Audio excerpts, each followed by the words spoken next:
You're listening to Season 2 of Healthy House Calls with Angel. Today, I'm asking, is the food you're eating making you sick? Everything you've ever wanted to know about food allergies, food sensitivities, and so much more.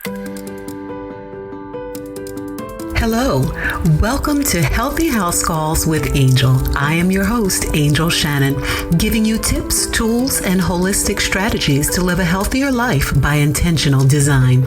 Join me as we explore the landscape of lifestyle medicine, offering practical tips that help you eat, sleep, move, and live better, and help you become fit and functional for life. Thank you for tuning in. Enjoy the show. Hello. Welcome to Healthy House Calls with Angel and the Fit and Functional for Life community. I'm Angel Shannon, your host, and I want to welcome you to a community that believes that good health is so much more than just a normal physical and the weight on a scale. Good health is also the sense of harmony, balance, peace, purpose, and fulfillment we feel in our lives. If you are a returning listener to this podcast, thank you so much for tuning back in. And if you're brand new to this community, here's what I'd like you to know. We are a community that believes first and foremost that good health is the very first wealth. And because of that, we declare our physical, mental, and spiritual well-being to be our single most important priority. In this community, we value knowledge, wisdom, and most importantly, personal transformation. We take our health into our own hands by being informed and empowered, and by taking action and holding ourselves accountable. We prioritize rest, movement, mindfulness, optimal nutrition, spiritual growth, and, get this, meaningful work that aligns with our life's purpose. In a nutshell, we are a community that desires to be fit and functional, not just for a day, not just for an event, but fit and functional for life. So thank you so much for tuning in. Welcome back. I've got an exciting episode ready for you. So folks, here's what I'm talking about today. Allergy or sensitivity. Is the food you're eating making you sick? That's a loaded question. Because it's summer. It's the season of cookouts, weekend grilling, farmers markets, and one of life's biggest pleasures is eating. We have so many delicious and tantalizing foods to choose from these days. I mean, take one look at social media, Instagram and TikTok. You'll know what I mean. Food is everywhere and it looks so good. It looks so good, doesn't it? And it doesn't stop there. We see loads of recommendations about diets: Mediterranean diet, paleo, pescatarian, vegetarian, vegan, plant-based. And the problem is they all sound good. They all sound right? They really do appear to be good for you meal plans. I mean, who can argue with eating more fruits and veggies? Right? Who can argue with eating more raw veggies? But the truth is, some foods can cause really unhealthy reactions in our bodies. They can actually promote inflammation and cause serious symptoms and even damage. Time and time again, I've seen this in my clinical practice. I've had hundreds and hundreds of patients in my clinical practice come to me with symptoms that are telltale signs of food allergies. Telltale: gas, bloating, abdominal fullness, constipation, diarrhea, reflux, heartburn, even skin issues and rashes. And then there are even symptoms that aren't so obvious, like headaches, low mood swings, anxiety. And that's why I really want to talk about this really important topic. So today I'm asking, are the foods you're eating making you sick? Even the foods that are considered to be healthy. So who's this episode for? This is for you. If you've had stomach issues like gas, bloating, constipation, heartburn, reflux, feeling full before you're actually full, this episode is for you. If you've had headaches, joint pains, changes in your mood, trouble losing weight, trouble sleeping, trouble falling asleep and staying asleep, this episode is also for you. Because as the old saying goes, you are what you eat. We are what we eat. And did you know that certain foods can stress your immune system? Certain foods can trigger the immune system cascade, strain even a strong body. And if continued over time, they can potentially contribute to the development of many, many debilitating conditions. So in this episode, we're taking a deep dive and answering some of your questions about food allergies and food sensitivities. What's the difference? We're going to be talking about how allergies and sensitivities develop. Are you born with them, or can they develop over time? We're answering the question, can food allergies cause you to have trouble losing weight? That's another question that came into my Ask Me Almost Anything email box. Okay, all of that good content and more today. Now, you'll want to stay tuned in until the end and make sure you grab the show notes. I'm going to say that again. Stay tuned and make sure you grab the show notes, because I'll be sharing the steps you need to take to figure out which foods are helping and which foods are actually hurting. Okay. I'm sharing specific questions you'll want to ask your healthcare provider and your health coach, because I know you have one, or you should. Lastly, in those show notes, I'm giving you an easy and proven method for changing your eating habits so that you can live longer and live better. Okay. So I want you to stay tuned to the whole episode. Stay tuned to the end. Grab these resources that are available to you. Implement them into your healthcare that you're already receiving from your healthcare provider and your health coach. Know that everything on this podcast is for educational purposes only, but this is education and news you can use and implement in your life right now and today. That's what lifestyle medicine is all about. That's what functional medicine is all about. That's the crux of this podcast, which is the Fit and Functional for Life community. We want you to be fit and functional for life. Okay, so let's jump into today's topic about food allergies and food sensitivities. So let's go ahead and jump in. Let's do what I like to do, which is that 30,000 foot view, that broad overview, get the lay of the land, understand some of the terms. Let me help make the science a little bit simpler. Let's start off with just the general question. What are allergies? What are they? So allergies are disorders of the immune system. And more specifically, they are an overreaction of an individual's immune system in response to a foreign substance that is perceived as harmless by most other people's bodies. This person who has allergies has an immune system that is recognizing something as foreign or non-self. Okay. What causes allergies? Well, allergies are caused by that hyperactive immune system response. And people with allergies produce this immune response to the substance in the environment that is, as I said, typically harmless. So let's look at the immune system itself. And because the immune system is so nuanced, so complex, I'm going to try to keep this really simple so that we're not burdened by some really big terms. Okay. The immune system is our body's coordinated defense system. It is in place to defend our bodies against infectious organisms and anything that is considered potentially harmful, any invaders. And those invaders are called, scientifically, they're called antigens, okay? So antigens can be found on the surface of anything, any living or non-living thing, on cells, viruses, fungi, bacteria, toxins, drugs, over-the-counter medications, foreign particles, splinters when you splinter your hand or such and so, touch a splinter. And these antigens can be found anywhere, anytime, on anything. Now, during the immune system response, when the immune system recognizes an antigen, what happens is it produces protective proteins called antibodies, and those are called scientifically immunoglobulins, okay? IgG, IgA, and such. We'll get into that in just a second.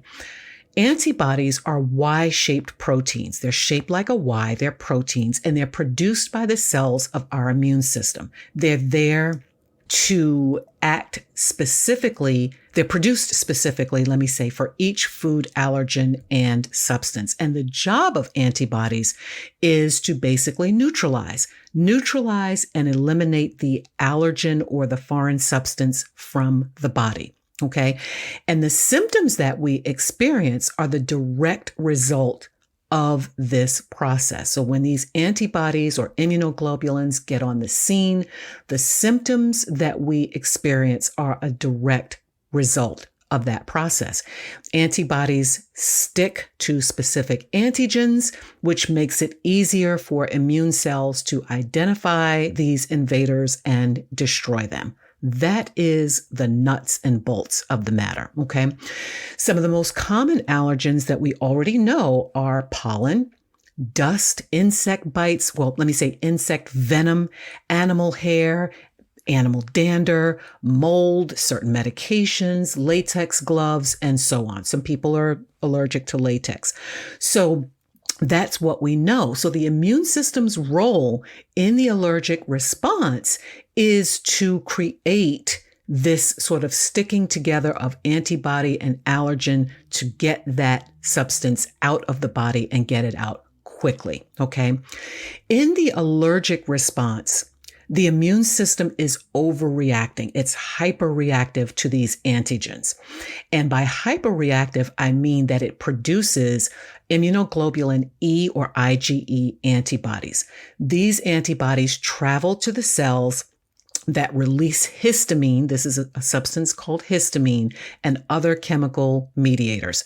And that's what causes these allergy symptoms to occur. Okay. So the human body carries out this allergic response or cascade in 3 specific stages. The first stage is called sensitization. The second stage, which is considered early phase. And then the third stage is called late phase. Okay. So let me go through these stages so that you understand what's happening in the immune system response. So when you come in contact with an allergen for the very first time, there is no allergic reaction at all. Nothing at all.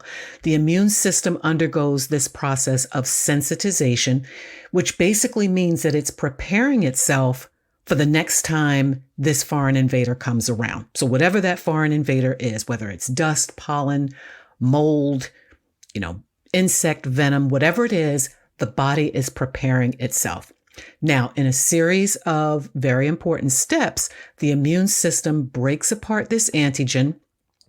It presents all of the little fragments of this to the immune cells, other immune cells, and an antibody is produced that is specific to that invader or that antigen.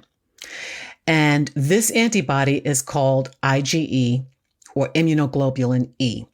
So a person who's created IgE antibodies specific to an antigen is referred to as having been sensitized to the antigen. Okay. And the specificity of Ig antibodies is the reason why people can be allergic to one substance, yet not another. Okay. So this sensitization stage is concluded by allergen-specific IgE antibodies that attach to those cells. They're called mast cells, and mast cells are leukocytes or white blood cells. They're also known as mast regulators of the immune system.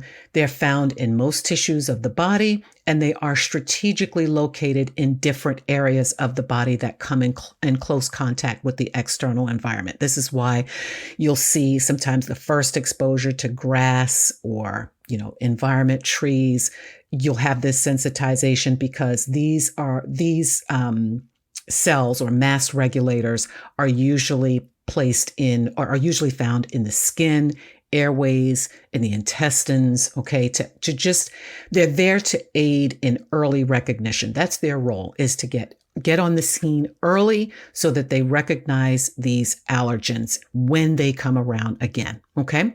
Stage 2 is considered early phase. Now, this is what happens when a person is exposed for a second time to the substance that they are allergic to. And allergen-specific IgE antibodies recognize and bind to that allergen. So because the body has now been sensitized, now these IgE antibodies say, hey, oh, wait a minute, I see you, I know you, I've seen you before, okay? Mast cells are then stimulated again when this abundance of antigens, are presented. And they bind to the IgE located on its surface, okay? So activation of mast cells results in this rapid release of histamine and other inflammatory substances called mediators, okay? So the mediators then bind to receptors on target cells, and that again creates a whole string of events within the immune system to happen. So there's dilation of blood vessels. There's excess mucus being produced, okay? And they're all of those symptoms of allergies to begin with, okay? So remember, those symptoms are itchy eyes, runny nose, cough, hives, sneezing, wheezing, all of those kinds of things that you experience, particularly with environmental allergies or, outdoor allergies, okay? And these symptoms usually for IgE-mediated allergy responses, usually these things happen within the first hour of being exposed to an allergen, okay? And that applies to environment or even food, okay? And these are the type of allergies that are really, really significant. And when we dive into food allergies specifically, we'll talk about why these are really crucial to identify because they can be life-threatening. So people who have peanut allergies or shellfish allergies, these are those very serious symptoms that start happening when people are exposed to IgE-specific allergen antibody complexes, okay? Now, stage 3 is the late phase. The late phase allergic response typically occurs 2 to 4, maybe 2 to 6 hours after exposure to the allergen and reaches its peak somewhere about, 7 to 10 hours later. Those activated mast cells attract other inflammatory cells to the site, bringing along, cells such as eosinophils, basophils, neutrophils, and lymphocytes. These are all white blood cells, okay? And similar to those mast cells that I talked about earlier, these inflammatory cells release toxic chemicals that irritate the body and can even cause tissue damage, okay? So all of these white blood cells, eosinophils, basophils, neutrophils, lymphocytes, they are doing what they're supposed to do, which is to help, but they also release toxic chemicals. And these late phase allergy symptoms that you usually experience, especially with environmental allergies, nasal congestion, excess mucus, all of that kind of thing, those symptoms generally resolve maybe 48 hours or so post-exposure. But the merging of this early phase and late phase can result in really severe allergic response. And anyone who's ever had an allergic response, and I'm raising my hand because I'm one of these people who had very serious allergic response to grass at one point, and ragweed, not really grass, but more so the ragweed. Oh my gosh, it was the worst thing I'd ever experienced in my life. It can be pretty severe and pretty debilitating, to say the least. So that is the overview of the immune system, these phases, and what's actually happening specifically in these IgE responses, allergic responses. Now, let's talk more specifically about food allergies, okay? And this is important because millions and millions of people are affected by food allergies, and I do mean millions. Normally, our immune system, as I described, protects us against outside threats, big threats, viruses, dangerous bacteria, things like this, and is usually tolerant of food because our bodies know that we need food, right?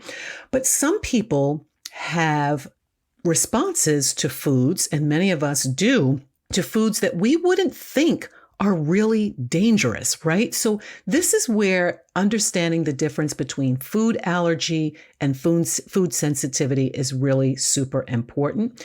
And understanding that this perpetual or ongoing triggering of our immune systems over and over and over with these mast cells and eosinophils and basophils and all of those cells that I mentioned is actually pretty harmful.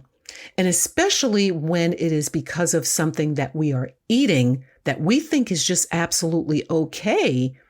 And we don't even know at the cellular level that this is happening over and over and over, leading to potentially damaging tissue damage and chronic diseases that are a direct result of inflammation, okay, chronic inflammation. So what are food allergies? I like this definition offered by the European Academy of Allergy and Clinical Immunology, and it just defines a food allergy as an immune system mediated, clinically evident reaction to foods. An immune mediated simply means it's a condition that happens as a result of abnormal activity of those immune cells, overreacting or attacking the body and displaying that extreme inflammatory response or loss of the ability to recognize and fight against invading organisms. So it's either overreactive or underreactive, right? And as it pertains to foods, these immune reactions more specifically involve antibodies, the IgA, IgE, IgG, and IgM antibodies. Now, food allergies are classified as either an IgE mediated or non-IgE mediated reaction. Okay, so there are two types of allergic reactions. There's that type 1 immediate onset hypersensitivity reaction that occurs within a really short period of time after exposure. Symptoms that we typically see in clinical practice will involve hives, swelling, maybe stomach upset, oral allergy syndrome, which is that itching around the mouth or itching in the tongue, an acute asthma attack, or shortness of breath. Those are the typical presentations of a type 1 immediate onset hypersensitivity reaction. And it's usually the result of the relationship, it's usually a result of the intake of certain types of food. And those symptoms are really self-evident. I mean, it's painfully clear when you are allergic to nuts or to shellfish specifically. Those we know of, those are important to get tested out and to know and to have the ready EpiPens and things like this to prevent a condition we call anaphylaxis, okay? What we're talking about today, more specifically, is the type 2, the non-IgE mediated delayed onset hypersensitivities, where reaction is delayed by hours or even days after exposure to the allergen.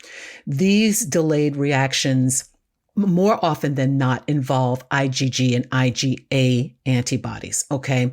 So the thing that makes these really important is that non-IgE mediated immune reactions are delayed and they can be ongoing and they can often be without a clear end or set point. Okay.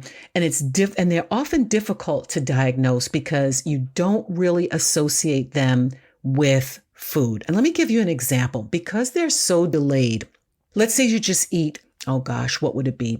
Let's just say you eat wheat toast one day and you're not really super allergic to it like the shellfish or the peanuts, but you have a type 2 non-IgE mediated delayed onset hypersensitivity. And let's say you eat this wheat one day, let's say wheat bread 9 a.m. And 4 or 5 hours later, you feel this little itchiness or you feel this little tingling inside of your mouth or whatnot. And you think to yourself, well, I also had a cup of tea. Maybe it was the tea.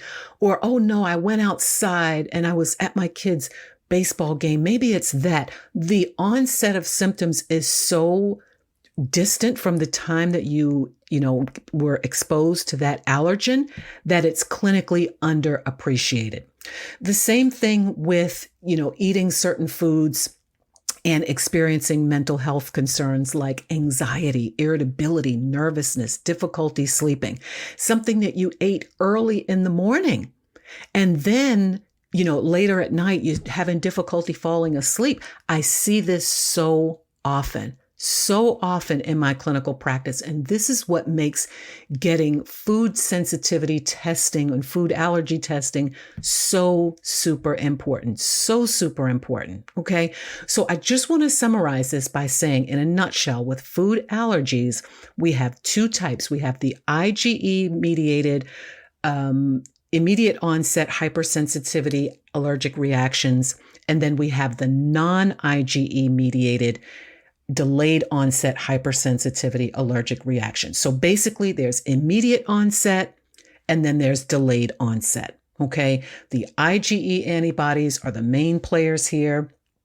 In the immediate onset, they're life-threatening. Anaphylactic reactions can occur. We find them typically with things like nuts, peanuts, shellfish, and we can see really, really quick and severe symptoms. What we are talking about today, again, is those non-IgE mediated, where we're talking about IgG and IgA antibodies. We're talking about the delayed onset of those allergic symptoms that are almost always missed or misdiagnosed in many, many, many cases. And I'll just say in my clinical practice. So I hope that gives you some understanding of the overview of the immune system itself, the three separate stages of allergic reactions, and an understanding, a broad 30,000-foot view of what the immune system looks like, and some understanding of the difference between antigens and antibodies. So let's keep going with this. Let's get our magnifying glass. Let's go all the way into the immune system and let's see actually what happens and where. Okay. So it all starts in the lining of our gastrointestinal tract, where the large majority of our immune system resides. And this is why gut health is so absolutely important. It is so important. It's not just about digestion and food and all this other thing. This is important to your immune health. So I want you to strap in and really walk through this with me so that you really get this. You really, really get it. Okay. Inside our gastrointestinal tract, we have something called GALT. GALT, G like George, A like Apple, L like Larry, T like Tom, gut-associated lymphoid tissue. That GALT is regarded as our largest immune organ. GALT is there to protect us from potentially harmful agents that we're exposed to, okay? But also to figure out what is not harmful, to be a fine discerner of the action of the immune response. It's the regulator, okay? Under this tight regulation, okay, GALT is there to figure out this is okay versus this is not okay. This is dangerous versus this is not dangerous. I can tolerate this versus I cannot tolerate that, okay? It is there to downregulate or upregulate the immune system, okay? So in a normal, healthy mode, there is oral tolerance. Foods are tolerated. There's no allergy. There's no sensitivity.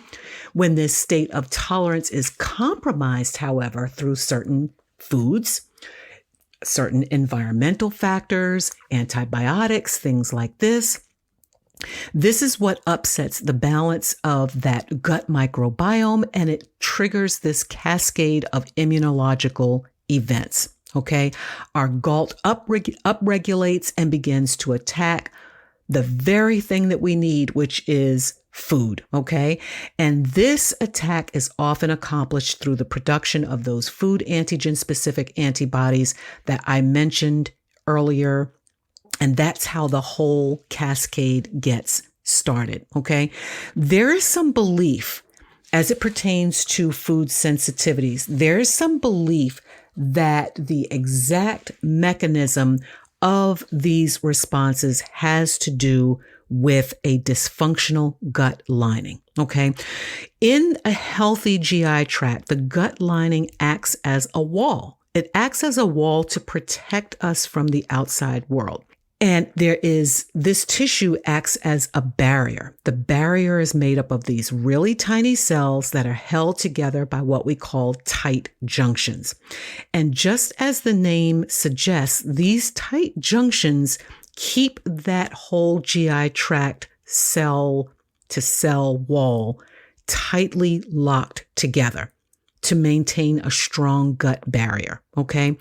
However, when inflammation occurs, when toxins are in the gut, when all kinds of things upset the gut microbiome, these tight junctions can open and become what is called permeable, okay? Meaning that something can get past and get through the gut wall. When these tight junctions that form that barrier become permeable, or when they open for long periods of time, substances can leak through. Okay, so this is what's called intestinal permeability or leaky gut. And this is what causes that immune system response to those proteins that leak through the gut wall. Okay, this is what the clinical research suggests. Okay, and this immune response may result in the production of IgG antibodies to food. So let me give you a visual here. Imagine that you've got a pair of pantyhose in one hand, and then you've got a pair of stockings in the other hand, right? Imagine that you pour water into a pair of pantyhose.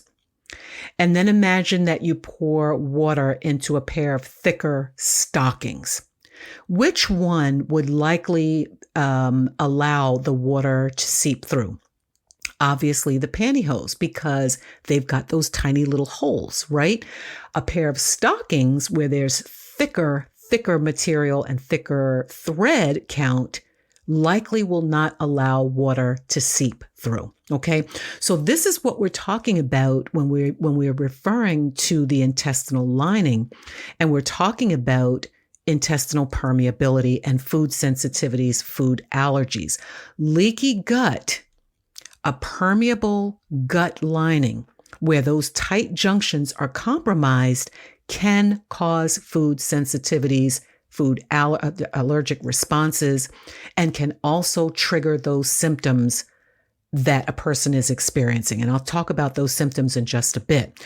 But that's what a lot of the more later research suggests, that these food sensitivities can be caused by a dysfunctional gut lining. And as I said, this is what makes gut health so absolutely crucial. And when we talk about the gut being the second brain, trust your gut, second brain, this is where those sort of, sayings come from, because that high level discernment, that high level knowing and discernment about what is helpful versus what is harmful, what can create an anaphylactic reaction versus something that's just a sensitivity or not a sensitivity at all. This is where that high level discernment takes place. And this is why, as I said, gut health is so crucial. It all starts with having a healthy gut. So how can you find out if you have food allergies or food sensitivities? So there are two ways to do this, okay? The first is the old way of trial and error. You just ate food, you ate whatever you wanted, you got a symptom like itchy mouth, stomach upset, nausea, vomiting, boom, you knew that, oh gosh, I better not eat that. And even worse, if you ate a food like shellfish or nuts and had a more severe reaction like tongue swelling and hives and all that kind of thing, well, then you knew you should stay away from that. Well, that's the old way. And it's not the way that I advise. The other way, which is more precision medicine related and safer, and what we do at Siva Health, which I call the test, don't guess method, is exactly what it sounds like. Test, don't guess. Don't guess. These tests are readily available these days. There is no reason to suffer. I mean, honestly, there's no reason to suffer. And I say that to say, because why should you keep eating foods that could likely be making you sick, creating low-level inflammation in your brain and body? Foods that are changing gene expression, causing leaky gut, creating trouble with your concentration, your focus, and your sleep. Foods that could be causing you to have difficulty losing weight. Adverse food reactions that lead to just really distressing symptoms and chronic health conditions. Why do that when there are tests that are readily available? A food antibody assessment can help you identify your problem foods. And in my practice, after we remove the reactive foods, many of my patients and coaching clients see a really, really, really quick resolution of their symptoms. Seriously. A food antibody assessment can help you discover which foods in your diet can be a source of harm, more harm than good. And it's just a simple finger stick. You get a couple of drops of whole blood, enough to identify elevated food and antigen-specific IgA, IgG, and IgG antibodies. And if you wanted to go the full distance, you could get a full blood draw, go to the lab and get the blood draw to identify IgE antibodies in addition to the IgA and IgG. I mean, it is really that simple. And under the guidance of your own healthcare provider, those test results can provide a really targeted approach to do some of the lifestyle modifications that I'm going to recommend in just a moment. And it can be just part of your overall comprehensive healthcare. Okay. And then the decisions are left to you and your healthcare provider. But having that information, having the information about what foods could actually be making you sick is so crucial to your health. And not just foods. I'm talking spices. I'm talking, additives in your food, because let's face it, the food these days has got additives to beat the band. To beat the band, you've got to be reading your food labels these days, guys. You've got to be reading your food labels, and you've got to know where your food is coming from. You've got to understand what those words are on those food labels, because I'll tell you, those things can be absolutely making you sick. And the really unfortunate part about it is that what I've seen in my clinical practice, and I've been working in this field nearly 30 years now, I've seen people on medications for symptoms and symptoms alone. And that means, okay, I'm going to take this pill for that, and then I'm going to take that pill for this. And then because the side effect of this medication is that, I'm going to take another pill for that. And then, oh, wait a minute, I need to take another pill for that. Before long, you are a walking pill box, all because of symptoms. Now, I'm not anti-medication. What I am saying is that you have the opportunity these days to do root cause assessment. And that's what this is all about. That's what this is all about, is root cause medicine, fit and functional for life, functional medicine, the tools of lifestyle medicine and functional medicine put together to help you live longer and live better, to change your life, not just your symptoms. That's really what this is all about. Let me get back. Okay, you get your food test results back, your food sensitivity testing back. What's going to happen? Okay, so there are a few things to know. You'll get your results back, and for the most part, the tests that I use in my clinical practice are designed to detect the presence of IgG antibodies and therefore reactivity to particular food proteins. The food antibody results are listed as 0 for none detected, VL for very low, +1 for low, +2 for moderate, or +3 for high. Now, this is the test that I use in my clinical practice. Other tests may be different. And the level of reactivity is based on your body's immunoglobulin G, IgG antibody levels, or your response to that food. Now, when I do this testing in my clinical practice, I often let my patients know that avoidance of a particular food for several months or more may result in a negative finding. So let's just say that you're saying, I think I'm allergic to or have a sensitivity to potatoes. Well, if you've not had any potatoes for 6 months, that you're obviously going to have a negative finding.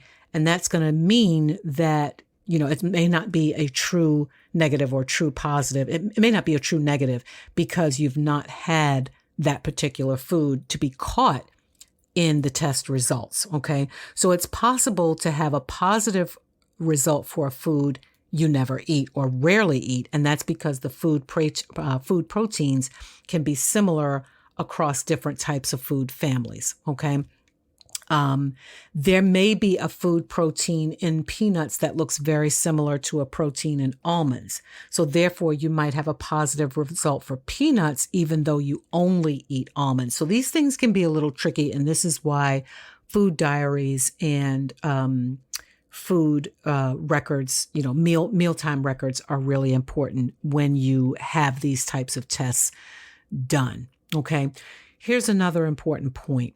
In general, it's common for a few foods to show up as very low. With some exceptions, your provider may just focus on the results that are moderate or high, okay, to really help you. And then finally, your measured antibody response may not correlate with the severity of your symptoms. So it's important, again, to have a journal, to keep record when you are undergoing food allergy or food sensitivity testing. Okay, Angel. So at the end of the day, what do? I get my results back. I see the foods that I'm allergic to or have sensitivity to. What am I going to do now? Well, here's how we manage this in my clinical practice. We do the standard elimination diet. And basically what that means is an elimination diet is just a common treatment strategy to address IgG food sensitivities. And it really comes down to creation of an eating plan where the foods that are more moderate or those that are suspected of causing these adverse reactions are just temporarily removed from the diet. Okay. So they're temporarily removed. You stop eating them altogether for a period of time.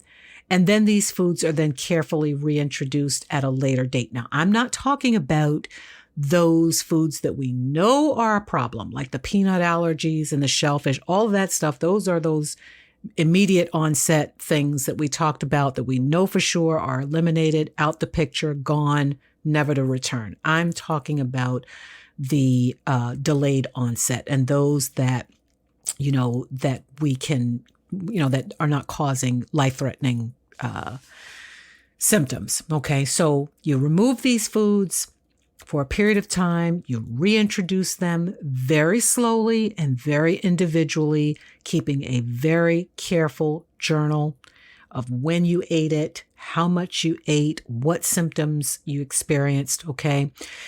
And you're doing tracking. So that's really what it boils down to, is doing a fair amount of tracking. Elimination diets can really pinpoint symptom triggering foods that may cause or worsen chronic health conditions that you're experiencing. So the diet is specific to food sensitivities that are caused by IgG mediated reactions and not food allergies. I really want to emphasize that. We're not talking about food allergy, IgE mediated reactions that I spoke about earlier. An elimination diet is going to change things. It's going to change your overall food intake. It's going to change your meal plan. It's going to change what you're cooking at home. You may very well be eating one thing while the kids are eating something else, but that's just the cost. That's the price of feeling better. That's the price of reversing some of these symptoms that may be causing you a lot of distress. Okay. The other thing that I mentioned earlier too about leaky gut is there are other things that can contribute to or flat out cause leaky gut. And some of those factors are alcohol, chronic alcohol usage or excessive, I should say, alcohol usage, stress. And I'm not talking about a little bit of everyday, normal stress, with paying bills or whatever. I'm talking about, really unrelenting chronic stress. Okay. And you know what? Bill paying is stressful. So I shouldn't use that as an example, but I'm talking about, the everyday life stressors. Yeah. Those we have to deal with, but I'm talking about chronic stress, unrelenting stress. NSAID use, nonsteroidal anti-inflammatory drugs like the ibuprofen, things like this, can contribute to leaky gut. The Western diet, the SAD diet, standard American diet, high consumption of red meat, animal fats, sugars. Oh boy, that can contribute to leaky gut. Gotta get these meals and meal plans together, folks. I'll tell you, the food that we are eating these days, I myself, have to pay attention. I won't claim to have it 100% either, because it's a work in progress every single day for every single one of us all the time. We all eat on the go. We all get takeout from time to time. We're rushing. We're living busy lives. But I'll tell you, we're paying a price with some of this busyness. And when we're talking about leaky gut and the potential for, things to be, a cascade of events that trigger our immune systems in a world that is full of viruses and bacterias and different things happening these days, it really stands to reason why we have to make such an emphasis on gut health these days. Okay, so we want to get that stress under control. We want to limit these over-the-counter things that we are using. We want to be reading every single label. Okay, understanding the potential for impact on the immune system. We want to get stress under control. We want to, limit or, limit the alcohol use. I'm just going to flat out say it. Smoking. Okay, these lifestyle factors are so, so important. We want to establish good gut health to begin with. And in my practice, I often offer comprehensive gut analysis of the microbiome as well. I love to see what an individual's microbiome looks like, because we can do a lot with that microbiome. People talk about the fact that, you can't change your genes, and what's in your genes is the way it is. And, I was born with such and such. You can't change your genes, but you can change how your gene expression, you can change gene expression by different lifestyle factors, by diet, stress modification, exercising. We can change the way our genes are expressing and regulating different functions in the body. So that's a whole nother podcast. So these are my tips, tools, and strategies and takeaways. If you are a person who has any of those symptoms that I talked about earlier, have a conversation with your healthcare provider. Have a conversation with your healthcare provider and the health coach that I know that you have, and have that conversation about whether it would be useful for you to undergo food sensitivity testing, because you'd be surprised at the number of things you may be eating that may be causing more harm than good, that may be actually making you sick. Okay? Reach out to me, folks. I have Ask Me Almost Anything link in my show notes. Look at that show notes. And if you have a question, use that link to send me a question about this podcast. Because I know this is sort of like, the immune system is very, very intricate. There's a lot of science in there. So use that link in the show notes to reach out to me, to ask me almost anything. Type your question in there. I look at these submissions every other day, and I will answer as many as I possibly can. I cannot give you health advice or health recommendations because I just can't do that. But what I can do is point you to the science, and I can give you information that you can share with your healthcare provider and your health coach. Okay? If you'd like to have a one-on-one session to even talk about food sensitivities and food testing and how that might be beneficial for you, there is another note, a link in my show notes that you can use to do that as well. Okay. So I'm going to wrap up this episode of Healthy House Calls with Angel by saying that this show is all about helping you get fit and functional for life, not just for a day, not just for an event, but fit and functional for life. Use those show notes. Get inside my vault. My vault is this podcast, everything that I've mentioned in this podcast, and even more resources. So more resources that you can take to your healthcare provider. You can have that informed and educated conversation with your healthcare provider, and you can create an action plan that works for you. Gone are the days, folks, gone are the days of these 5 and 10-minute doctor appointments and see you next year for your next physical. Those days are over, okay?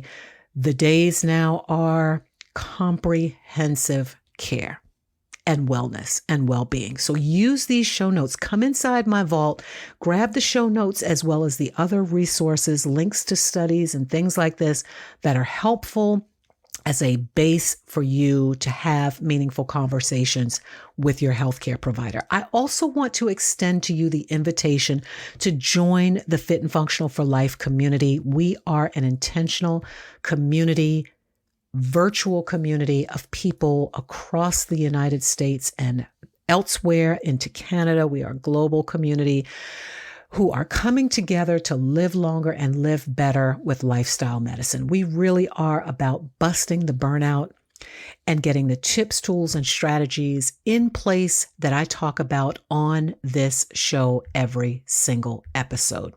You know, again, I mentioned about gone are the days of, the 5 and 10-minute doctor appointments, but let me tell you another thing. Gone are the days of trying to do this thing alone, trying to lose weight alone, trying to create healthier lifestyle habits alone, trying to get your blood sugar under control alone. Gone are the days of doing that, because we know now, we absolutely know that we can do more together than we can ever do alone. Nobody has a better vision of who you really are than you, right? Nobody has a better vision. So why not join a community of people who are working on themselves, who are working on themselves to redefine the picture of health, to carve a new path to wellness, and to build a solid foundation of health and well-being. People who are reframing their mindsets, managing stress, making healthier lifestyle choices. And you know what? Most importantly, supporting each other, inspiring each other so that we can welcome the second and third stages of our lives with more joy, energy, focus, inspiration, and imagination. I'll tell you, because think about it. What if you could create a morning routine that helps you focus, that helps you make time for exercise, start enjoying healthy meals every day, learn meditation skills that help you boost your energy, handle stress better, be more productive, lose weight without starving yourself, feel good about your body, be present with your family, your children. I mean, how would those things make you feel? How would that make you feel? That's what we're about in this community. That's what we're doing in the Get Fit and Functional for Life community. Because these days, healthcare feels really overwhelming. It feels confusing, and it feels conflicting. And I am saying that as a healthcare provider. So that's saying a lot. But we are in this community together to take the journey together one step at a time. And let me say this, the journey of 1,000 miles begins with a single step. 1,000 miles. I believe in that with my whole heart. So come on over and check us out at www.getfitandfunctionalforlife.com. The link is in the show notes. You have the opportunity to come into this community for 2 weeks, absolutely free. Absolutely free. What's better than that? Come on in absolutely free, because we know you're going to love it. That's our guarantee. We know you are going to love it. We've got events, we've got courses, we've got community, and we've got compassion, all waiting for you. www.getfitandfunctionalforlife.com. Link is in the show notes, guys. Have a look at that. Grab the show notes, get inside my vault, give yourself every opportunity to level up your health this year. to be healthier this year than you have ever been in your entire life. This can be your year to do that. Okay? So I'm going to wrap up this episode. I hope this has been helpful for you. Remember that everything discussed in this podcast is for educational purposes only. It is not meant to be a diagnosis or treatment plan. Have these conversations with your healthcare provider and your health coach to live longer and live better with lifestyle medicine to change your life, not just your symptoms. Be well and be good to yourself, and never, ever, ever, ever be afraid to be amazing. Take good care. Bye-bye. Thank you for tuning in to Healthy House Calls with Angel. I hope today's episode leaves you feeling inspired, motivated, and empowered to live your best life by applying the practical tools of holistic lifestyle medicine to eat, sleep, move, and live better. Please don't forget to subscribe wherever you receive this podcast. Check in for show notes and share this podcast with friends. If you'd like even more tips in your inbox, subscribe to my newsletter, Healthy House Calls with Angel, by using the link in the show description. Until next time, be well and be good to yourself.